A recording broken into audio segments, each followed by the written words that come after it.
അതുവേ എനിക്ക് സങ്കടം കൊണ്ടാണ്ട് ഞാൻ വിളിച്ച് പറഞ്ഞ കേട്ടാ നേരത്തെ, ശരിക്കല്ലേ. പിന്നെ ഞാനിപ്പോൾ ഒരുപാട് ആലോചിച്ചിട്ടൊരു തീരുമാനം പറയട്ടാ. ഞാൻ കുറച്ച് കാലം നിന്നൊന്നും ഡിസ്റ്റർബ് ചെയ്യാതെ ഇരിക്കാം. എന്തെങ്കിലും വിഷമം എന്തെങ്കിലുമൊക്കെ ഉണ്ടെങ്കിൽ എൻ്റെ അടുത്തൊന്ന് പറയണം. എന്തെങ്കിലും കാര്യം ഉണ്ടെങ്കിലും ഒക്കെ ഒന്ന് പറഞ്ഞാൽ മതി. പിന്നെ ഞാൻ ഇന്നങ്ങനെ ശല്യപ്പെടുത്താനോ വിളിച്ച് ടോർച്ചർ ചെയ്യാനോ ഒന്നിനും ഞാൻ വരുന്നില്ല. എനിക്ക് മാക്സിമം ഞാൻ ഒഴിഞ്ഞ് മാറിപ്പോയി തരാം. പക്ഷെ ഞാൻ നിന്നെ വിട്ട് പോകണമെന്നൊന്നും നീ വിചാരിക്കരുത്. ഒരിക്കലും ഇതൊന്നും പറ്റൂല. എനിക്ക് നീയാണ് വേണ്ടത്. എനിക്ക് നിന്നെ പഴയ വരെ എനിക്ക് തിരിച്ച് കിട്ടണം. അവിടെ ഇപ്പം ചിലർ കൂടെ ഉണ്ടെന്നൊക്കെ നമുക്ക് തോന്നൂടെ. അവരവരോരോ യൂസിന് വേണ്ടിയാണ്ടേ. അത് കഴിഞ്ഞിട്ട് ഇട്ടിട്ട് പോകും എനിക്കെൻ്റെ തിരിച്ചു വരുമെന്ന് എനിക്കറിയാം. എനിക്ക് വിശ്വാസമുണ്ട് ഇവിടെയൊക്കെ അങ്ങനെ തിരിച്ചു വരുമെന്ന് എൻ്റെ മനസ്സ് പറയുന്നു. നീ എപ്പോൾ വന്നിരുന്നാലും ഞാൻ ഇവിടെ കാണും ഓക്കെ. എനിക്ക് നീ ഇങ്ങനെയൊക്കെ മെസ്സേജ് റിപ്ലൈ ആക്കാൻ ഭയങ്കര വിഷമമുണ്ട്. എൻ്റെ അടുത്ത് ഇങ്ങനെ കല്ല് പോലെയൊക്കെ പറയണതിനും സഹിക്കാൻ പറ്റാതിനപ്പുറം വിഷമമുണ്ട്.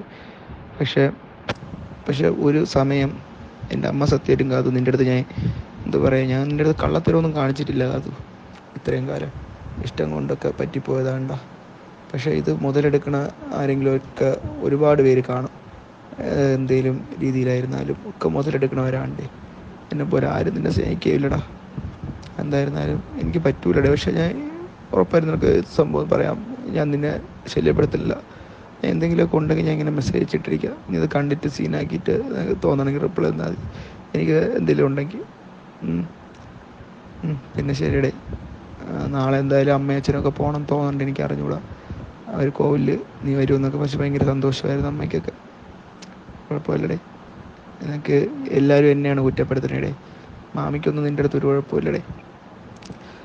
പിന്നെന്തോ. പിന്നെ എൻ്റെ അമ്മയ്ക്കൊക്കെ ആണെങ്കിൽ പറയുന്നതെന്ന് വെച്ചാൽ അവൾ ഇത്രയും എൻ്റെ അമ്മ എന്നെ കുറ്റപ്പെടുത്തണത് അല്ല, നിന്നെയൊന്നും അല്ലടേ കുറ്റപ്പെടുത്തണേ. പിന്നെന്തോന്ന്. പിന്നെ പറയാത്തൊന്നുമില്ലടേ. ഞാനിപ്പം വീട്ടിൽ വന്ന് കയറിയുള്ളൂ. ITC ക്യാമ്പിൽ പോയി നിന്ന് അവിടെ ജോലി ചെയ്യാൻ വേണ്ടി. ദീർഘമൊക്കെ അവിടെ ഉണ്ടായിരുന്നു. ദീർഘടുത്ത് ഞാൻ പറഞ്ഞൊന്നുമില്ല. അവൻ എന്നെ കണ്ടുമില്ല. അവൻ അവിടെ ജോലിയായിട്ട് നിന്ന്, ഞാനും ജോലിയായിട്ട് നിന്ന് പോയിട്ട് വന്നടേ. പിന്നെന്തോടെ. പിന്നൊന്നുമില്ല. അൽജിത്തേണ്ണൊക്കെ വിളിച്ചുകൊണ്ടിരിക്കണം അങ്ങോട്ട് പോകാൻ വേണ്ടി, ക്യാമ്പിലോട്ട് വീണ്ടും. ഞാൻ പോയപ്പോൾ അങ്ങേര് അവിടെ ഇല്ലായിരുന്നു. പിന്നീടാണ് അങ്ങേര് വന്ന്. അങ്ങേര് വരാൻ നേരം ഞാൻ ഇറങ്ങി. ഇത്ര തന്നെടേ. ശരിയടേ. മക്കളെ ചേട്ടന് ഒട്ടും പറ്റാത്ത അവസ്ഥയാണ്. ഒട്ടും പറഞ്ഞാൽ 1% പോലും പറ്റണില്ല. ഒത്തും മനസ്സിലാക്കണേടെ.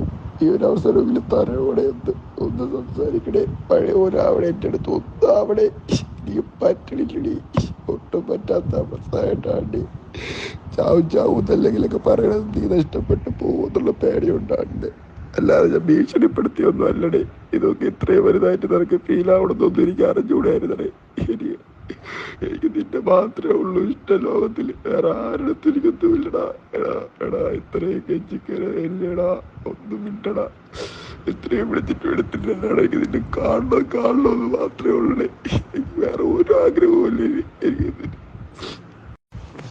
ഞാനെ വിളിക്കണത് നിന്നെ ശല്യപ്പെടുത്താനൊന്നും അല്ലടേ. എനിക്കത് കണ്ടാ മതി എന്നുള്ള ആഗ്രഹം കൊണ്ട്, സംസാരിച്ചാൽ മതി എന്നുള്ള ആഗ്രഹം കൊണ്ടാണ്ട്. എനിക്ക് പേടിയാവണ മനസ്സൊക്കെ പതറിപ്പോണേ. പറ്റൂല ഏട്ടാ. ഒട്ടും പറ്റാത്ത അവസ്ഥ ഉണ്ടാണ്ട്. അതൊന്ന് ഒരവസരം എനിക്കൊന്ന് തന്നു കഴിഞ്ഞിട്ട് എന്തേലും ചെയ്യടേ. എന്നിട്ട് ആയില്ലെങ്കിൽ ഞാനായിട്ട് പോയി തരാണ്. ഞാൻ ഒരു ഓപ്പണായിട്ട് സത്യം പറഞ്ഞു കഴിഞ്ഞാൽ എനിക്ക് നീ പിന്നെ അന്നൊക്കെ പ്രശ്നമായതൊന്നും ഞാൻ സീരിയസ് ആയിട്ട് എൻ്റെ ജീവിതത്തിൽ ഞാൻ എടുത്തിട്ടില്ലടേ. അന്ന് ജമ്മു പോയത് മാത്രമാണ് ഞാൻ സീരിയസ് ആയിട്ട് എടുത്തിട്ടുള്ളത്. എനിക്കാണെങ്കിൽ എനിക്ക് നീ പോകുമെന്ന് പറഞ്ഞു കഴിഞ്ഞാൽ എനിക്ക് ഇഷ്ടോടെ അത്ര എന്തിനു വേണോ ചെയ്യാടെ നിനക്ക് വേണ്ടി. ഞാൻ ജോലി വരെ വാങ്ങിക്കാൻ നോക്കിയതല്ലടാ നിനക്ക് വേണ്ടി കിട്ടണമെന്നൊക്കെ പറഞ്ഞ്. നീ സീരിയസ് ആയിട്ടാണെന്ന് ഒരാഴ്ച മുമ്പ് ഞാൻ വിചാരിച്ചില്ല. വീണ്ടും വന്നായിരുന്നു. ഇതെന്തോന്ന് ഇങ്ങനെയൊക്കെ. ഒട്ടും പറ്റൂല പൊന്നെ. എൻ്റെ ചക്കരെ സത്യമായിട്ട്, എൻ്റെ ദൈവ സത്യം, എൻ്റെ പിള്ള സത്യം, എൻ്റെ അമ്മ സത്യോടെ പറ്റൂലടാ. ഒട്ടും പറ്റൂല എനിക്ക് ജീവിക്കാൻ. ഉറപ്പ്. ഞാൻ 100% ഉറപ്പ്. 100%. ഒട്ടും പറ്റാത്ത അവസ്ഥ ഉണ്ടാണ്ട്. അതൊന്ന് ഒരവസരം എനിക്കൊന്ന് തന്നു കഴിഞ്ഞിട്ട് എന്തേലും ചെയ്യണേ. എന്നിട്ട് ആയില്ലെങ്കിൽ ഞാനായിട്ട് പോയി തരാണ്. ഞാൻ ഒരു ഓപ്പണായിട്ട് സത്യം പറഞ്ഞു കഴിഞ്ഞാൽ എനിക്ക് നീ പിന്നെ അന്നൊക്കെ പ്രശ്നമായതൊന്നും ഞാൻ സീരിയസ് ആയിട്ട് എൻ്റെ ജീവിതത്തിൽ ഞാൻ എടുത്തിട്ടില്ല. അന്ന് ജമ്മു പോയത് മാത്രമാണ് ഞാൻ സീരിയസ് ആയിട്ട് എടുത്തിട്ടുള്ളത്. എനിക്കാണെങ്കിൽ എന്നോട് എനിക്ക് നീ പോകുമെന്ന് പറഞ്ഞു കഴിഞ്ഞാൽ പറ്റുക. എനിക്ക് ഇഷ്ടത്തോടെ അത്ര എന്തിനു വേണോ ചെയ്യാതെ നിനക്ക് വേണ്ടി ഞാൻ ജോലി വരെ വാങ്ങിക്കാൻ നോക്കിയതല്ലടാ നിനക്ക് വേണ്ടി കിട്ടണമെന്നൊക്കെ പറഞ്ഞ്. നീ ഇനി സീരിയസ് ആയിട്ടാണെന്ന് ഒരാഴ്ച മുമ്പ് ഞാൻ വിചാരിച്ചില്ല. വീണ്ടും വീണ്ടും ഒന്നായിരുന്നു. ഇതെന്തോന്ന് അതും ഇങ്ങനെയൊക്കെ ഒട്ടും പറ്റൂല പൊന്നെ. എൻ്റെ ചക്കര സത്യം പറ്റും, എൻ്റെ ദൈവ സത്യം, എൻ്റെ പിള്ള സത്യം, എൻ്റെ അമ്മ സത്യോടെ പറ്റൂലടാ. ഒട്ടും പറ്റൂല എനിക്ക് ജീവിക്കാൻ. ഉറപ്പ്, ഞാൻ 100% ഉറപ്പ്, 100%. ഞാൻ നിനക്ക് മര്യാദയ്ക്ക് മെസ്സേജ് അയച്ചു, നിനക്കത് പറ്റില്ല, നിനക്ക് പഴയതുപോലെ വേണം, മറ്റേയാണ് തേങ്ങയാണെന്നൊക്കെ പറയുന്നു. ഞാൻ മര്യാദയ്ക്ക് മെസ്സേജ് അയച്ചു, ഞാൻ മര്യാദയ്ക്ക് നിൻ്റെ കോൾ സംസാരിക്കുന്നുണ്ട്, നിനക്കൊന്നും പറ്റില്ല. നീ എപ്പോൾ വിളിച്ചാലും എന്നെ എന്താ വിളിച്ച് കരഞ്ഞുകൊണ്ടിരിക്കുന്നു.